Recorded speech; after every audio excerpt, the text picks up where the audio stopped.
इतना दुख हो रहा है सिर्फ इस बात को देख के और सोच के कि मतलब इंसान है या इंसान के भेष में राक्षस।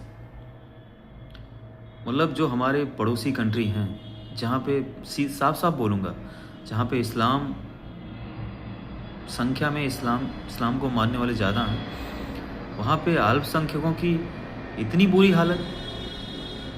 अरे तुम लोग इंसान हो यार, खुद को इंसान कहते हो यार। झूठ मत बोला करो प्लीज़। ये बाकी लोग जो ज्ञान देने के लिए आ जाते हैं ना कि आतंकवाद का कोई धर्म नहीं होता, अरे उसका मजहब होता है, आपको दिखता नहीं है या आप उसको देखना नहीं चाहते।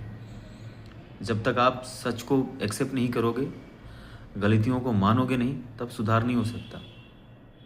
इतना ब्रूटल निर्मम हत्या दीपू चंद्र दास बांग्लादेश में 18 तारीख को।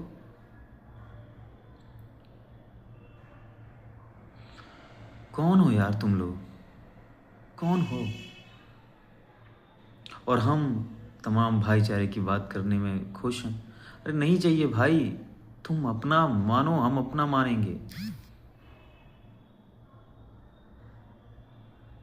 मतलब जब से न्यूज़ देखी है तब से कुछ समझ में नहीं रहा कि इंसानियत है भी कि नहीं है। अरे वैसे भी क्या ही बोलूँ, अब आ जाएंगे अभी तमाम लोग इस पे मेरे को ज्ञान देने के लिए। यार मुझे नहीं चाहिए भाई तुम्हारा ज्ञान, मुझे सच बोल के एक दिन मर जाना है बस। मैं सच बोलते बोलते मरना चाहता हूँ, तुम्हारी तरह झूठ की सिफारिश नहीं करना चाहता। आ जाएंगे डिफेंड करने, इसके बचाव में। मजहब तो नहीं सिखाता, आतंकवाद नहीं सिखाता, किसी को मारना नहीं सिखाता। उसमें अनेक हदीस और ये जो जो किताबें तुम पढ़ रहे हो, मुझे नहीं बोलना चाहिए, मगर क्यों भाई, क्यों, क्या ऐसा पढ़ते हो यार, मेरे को समझ में नहीं आता।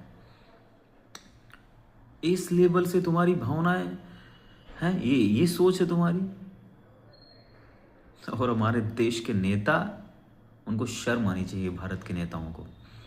मगर एक चीज़ तो है, अमित शाह जी का मुझे एक चीज़ समझ में आता है, कम से कम ये सीए और एनआरसी के जरिए ये तो कह रहे थे कि किसी अन्य देश में रहने वाला हिंदू भारत का शरणार्थी तो हो सकता है, भारत में आकर के नागरिकता तो ले सकता है, क्योंकि उसको धर्म के आधार पर सताया जा रहा है। मतलब धर्म के आधार पर, और यही हो तो रहा है ना। डेमोग्राफी चेंज हो जा रही है। बचा लो साहब, बचा लो, सब कुछ बचा लो, कोई तो बचा लो प्लीज़।